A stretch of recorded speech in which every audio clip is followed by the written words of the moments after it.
Long years ago, in the second age of Middle-earth, the elven smiths of Eregion forged rings of great power. Then the Dark Lord Sauron forged one ring in the fires of Mount Doom in the land of Mordor. This ring he made to rule the others, and their power was bound up with it, so that they could last only so long as it too should last. And from that time, war never ceased between Sauron and the elves. 3 rings they hid from him, but the others he gathered into his hands, hoping to make himself master of all things. Then was an alliance made against the Dark Lord, and Sauron was, for that time, vanquished. But at length his dark shadows stretched forth once more, and he sought again for mastery over the rings of power. One ring had come into the possession of Gollum, a slimy creature as dark as darkness, who kept its secret unto himself in the nethermost depths of the mines beneath the misty mountains. There it was hidden, even from the searching eye of Sauron, the Lord of the Rings.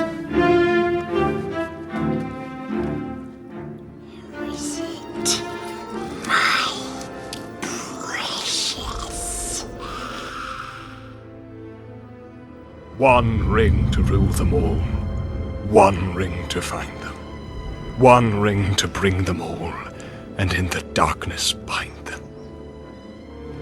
3 rings for the elven kings under the sky, 7 for the dwarf lords in their halls of stone, 9 for mortal men doomed to die, 1 for the Dark Lord on his dark throne in the land of Mordor, where the shadows lie. 1 ring to rule them all, 1 ring to find them, 1 ring to bring them all, and in the darkness bind them, in the land of Mordor, where the shadows lie.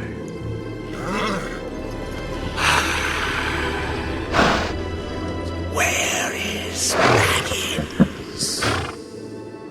Where is Baggins? The ring. Put on the ring. And who was Baggins? He was Mr. Bilbo Baggins. And Mr. Bilbo Baggins was a hobbit. He had once lived at Bag End on the hill in the village of Hobbiton across the water in the Shire in the peaceful northwest of Middle-earth. Now, however, Bilbo was no longer the occupant of Bag End, and sinister shadows lengthened in the Shire. But let us go back 17 years to an evening in early September when the chief topic of conversation in Hobbiton was Mr. Bilbo Baggins.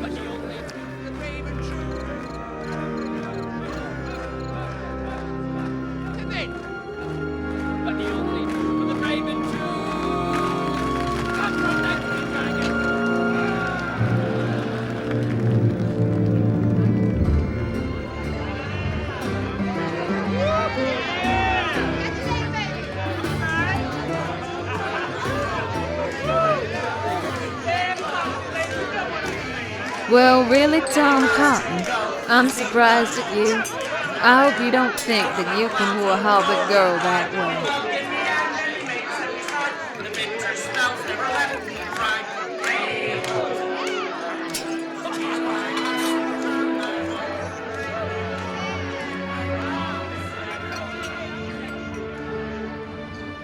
You can say what you like, Gaffer Gamgee, but Baggin's a queer place, and its folk are queerer. Mr. Bilbo is a very nice, well-spoken, gentle hobbit, Ted Sandyman, and don't you go saying otherwise. But what about this Frodo that lives with him? Baggins is his name, but he's more than half a brandy buck. Aye, Gaffer, Sandyman's right there. And they're rum folk in Buckland, living on the wrong side of Brandywine River. Be that as it may, Daddy Two-Foot, Mr. Frodo is a Baggins. He's Mr. Bilbo's nephew, Yeah. and his first and second cousin. And anyhow, he's as nice a young hobbit as you could wish to meet. Well, there's still some as think when young Frodo's parents upped and died, Mr. Bilbo ought to have left well enough alone. And there's still some as think Mr. Bilbo did him a great kindness by adopting him as his heir and bringing him back here to live among decent folk. To live among queer folk, I says. Well, I've gardened for Mr. Bilbo more years than I care to remember. I finds him decent enough. And so does my lad Sam. He's always in and out of Bag End. Well, if you know so much about the goings-on at Bag End, what's all this talk of a party? It's to be a birthday party. Mr. Bilbo and Mr. Frodo have the same birthday, you know. Oh. It's September the 22nd. This year, Mr. Frodo will be 33, come of age. And Mr. Bilbo will be 11-1. And a very respectable age, too, for a hobbit. Ah, Gaffer's right there. Well, the old Took himself only reached 130. And Mr. Bilbo's certainly well preserved for his age. Why, he don't look no different now to what he did when he was 90. Well, come to that, when he was 50. Well preserved. Unchanged would be nearer the mark. Some folk have all the luck. Anyway, who's going to this here party? My Sam says that everyone's going to be invited. And there's going to be presents, mark you. Yeah, presents for all. This very month, that's it. So life in the Shire goes on, very much as it has this past age, full of its own comings and goings, with change coming slowly, if it comes at all. For things are made to endure in the Shire, passing from one generation to the next. There's always been a Baggins living here under the hill in Bag End. Frodo, I shall be glad when September the 22nd's been and gone. Why? What's up? Half Hobbiton's up. They're standing about outside Bag End as if they expected to see a dragon pop out any minute. Our party certainly seems to be causing rather a lot of excitement. Well, I put up a notice on the gate now saying no admittance except on party business. So perhaps you'll have a little peace and quiet for a while. Oh, I want to see the mountains again. And then find somewhere where I can rest in peace and quiet without a lot of relatives prying around and a string of confounded visitors hanging on the bell. Oh, I'm sorry if I'm disturbing you, Mr. Bilbo, sir. No, it's all right, Sam. What can I do for you? Nothing, Mr. Bilbo. I met the postman from Bywater on his way up here with another bundle of replies to those party invitations of yours, and as the poor fellow had been up here 4 times already today, I said as how I'd deliver them. Well, thank you, Sam. Well, not at all, Mr. Bilbo. May I say how much me and the gaffer is looking forward to your party? Well, a party at Bag End without the Gamgees would be unthinkable. Oh, well, anyway, if you'll excuse me, I'd best be getting on with trimming that there hedge of yours. Oh, very good, Sam. And thank you again for playing postman. It's my pleasure, Mr. Bilbo. Now then, Frodo. Now, you start on these, yes, and I'll open this lot. We wish to acknowledge your invitation and to notify you of our acceptance. Otho and Lobelia Sackville Baggins. Well, you didn't think they'd miss it, did you? No, I suppose not. But I'm sure they're not at all happy that I made you my heir.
You're late. A wizard is never late, Frodo Baggins. Nor is he early. He arrives precisely when he means to.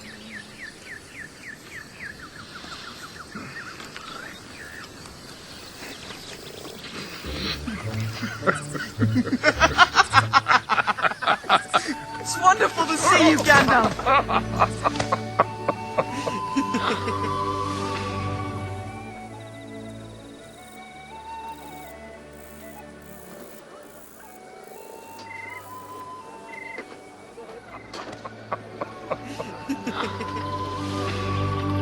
You didn't think I'd miss your Uncle Bilbo's birth. So how is the old rascal? I hear it's going to be a party of special magnificence. You know Bilbo. He's got the whole place in an uproar. Well, that should please him. Half the shire's been invited. And the rest of them are turning up anyway.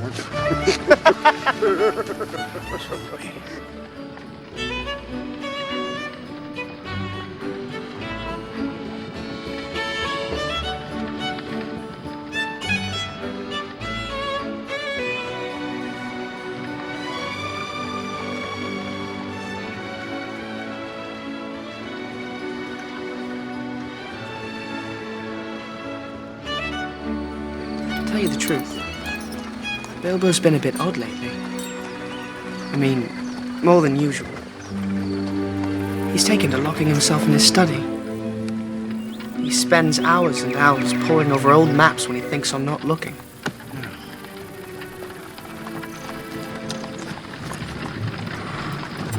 All right, then, keep your secrets. Good. But I know you have something to do with it. Good gracious me. Before you came along, we Bagginses were very well thought of. Indeed. Never had any adventures or did anything unexpected. If you're referring to the incident with the dragon, I was barely involved. All I did was give your uncle a little nudge out of the door. Whatever you did, you've been officially labelled a disturber of the peace.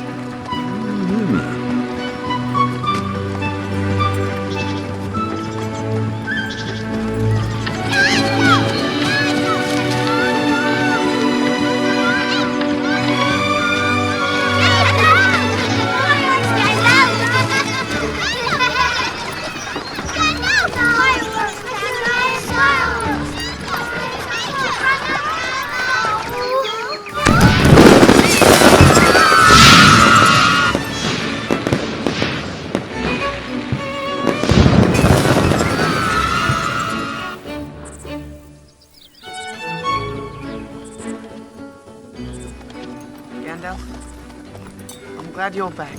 So am I, dear boy.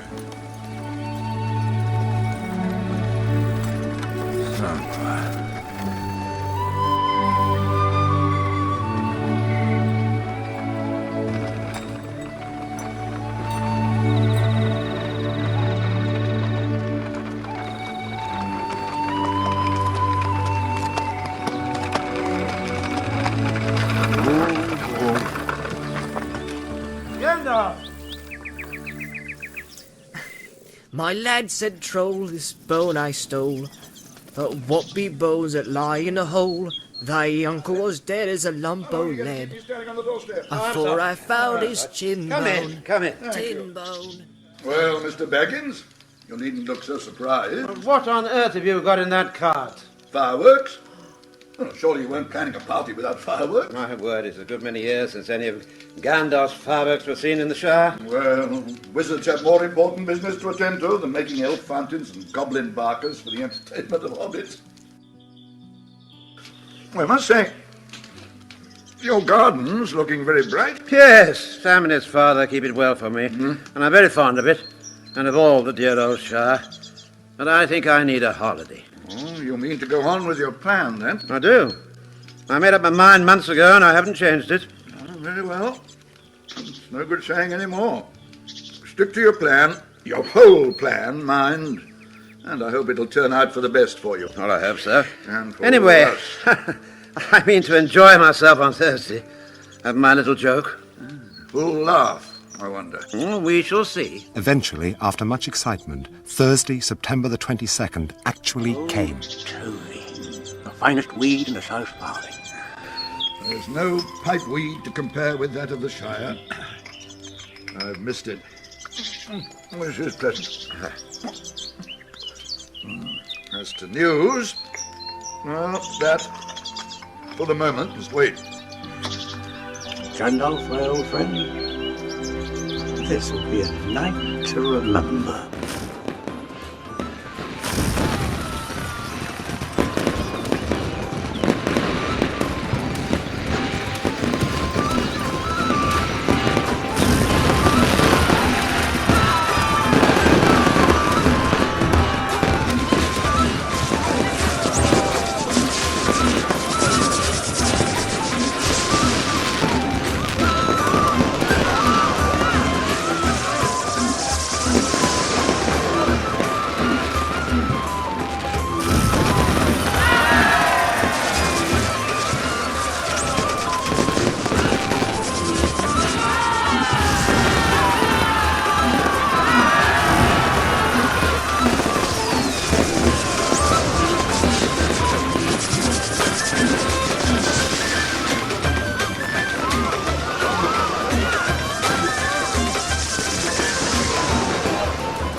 Three monstrous trolls.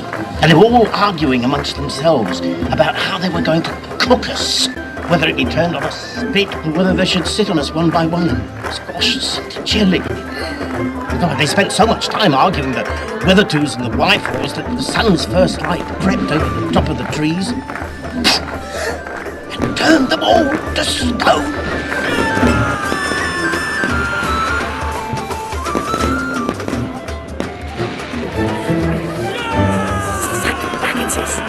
Quickly hide!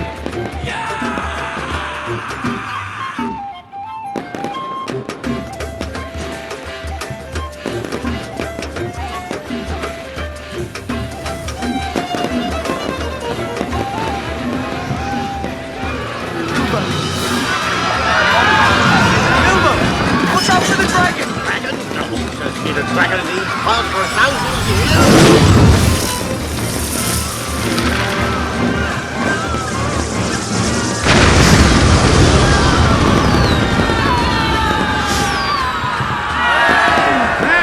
Signal for supper.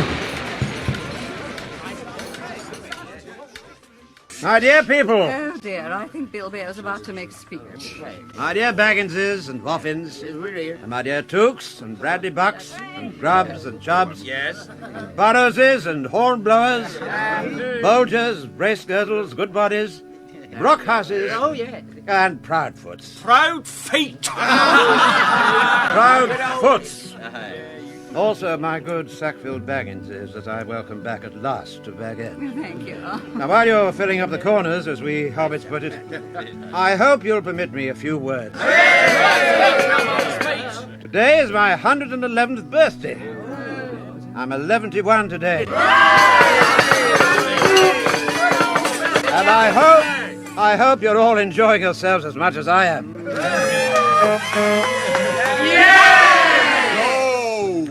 Well, I shan't keep you long. But I've called you together for a purpose. Indeed, for three purposes. First of all, to tell you that I'm immensely fond of you all, and that 111 years is too short a time to live among such excellent and admirable hobbits.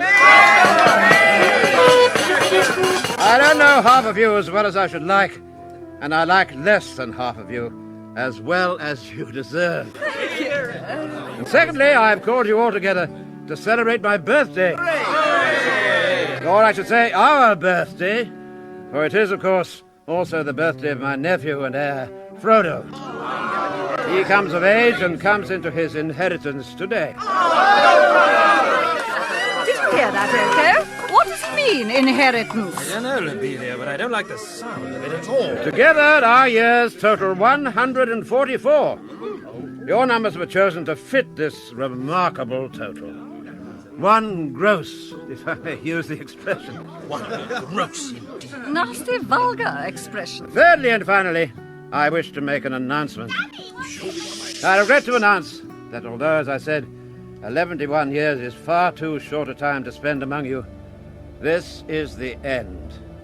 I'm going. I'm leaving. Now.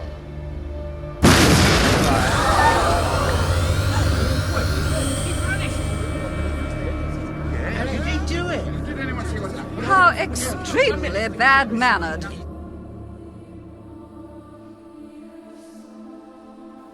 While Bilbo Baggins was making his speech, he had been fingering a golden ring in his pocket.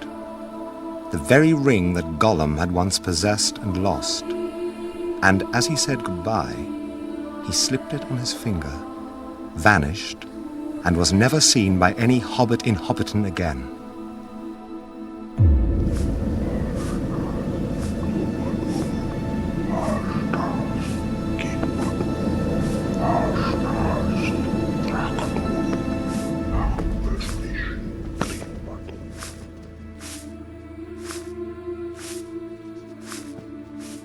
He walked briskly back indoors and changed into some travelling clothes.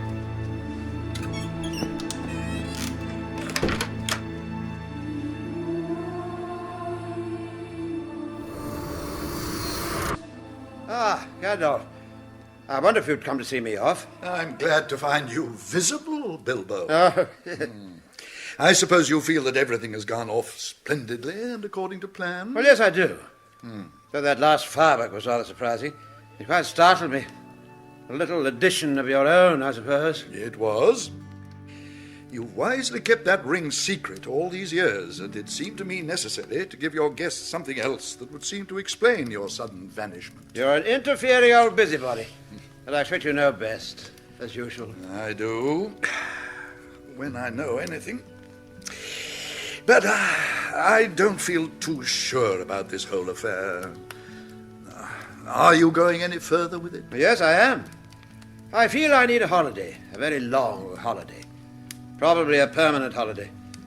I don't expect I shall return. In fact, I don't mean to. Why, Bilbo? I'm old, Gandalf. I don't look it, but I'm beginning to feel sort of stretched, like butter that has been scraped over too much bread. That can't be right. No, it doesn't seem right. No, I believe your plan probably is for the best. Well, I've made up my mind anyway. Gandalf? Yes? You'll keep an eye on Frodo for me, won't you? Yes, I will. 2 eyes. As often as I can spare them. He would come with me, of course, if I asked him. But he doesn't really want to yet. He's still in love with the Shire, with woods and fields and little rivers. Anyway, he ought to be comfortable here. I'm leaving everything to him. Everything? The ring as well? Well, yes, I suppose so. Where is it? In an envelope, you must know. There on the mantelpiece. Where, Bilbo? I don't see it. What? Oh, bless my soul. No. Oh, it's here. It's here in my pocket. Now, isn't that odd? Oh. But then, after all, why not? Why shouldn't it stay there? There's no need to get angry about it. I'm angry because it's mine. It's my own. My precious. Yes, my precious. It's been called that before, but not by you. Well, I must say it now. Even if that horrid Gollum creature said the same once. It's not his now. He lost it, and I found it, and now it belongs to me, and I shall keep it. If you say that again, Bilbo, I shall get angry. And then you shall see Gandalf the Grey uncloaked. But the ring is mine, isn't it? I mean, I found it. And Gollum would have killed me if I hadn't kept it and used it to escape from him. It glows. So this is an elvish blade, too. Its light's only pale, so the goblins are not very near. Yes, and yet not far enough away. Still, gives me a little light to see by. Now, what shall I do? Go back? Go forward. Only thing to do. On we go.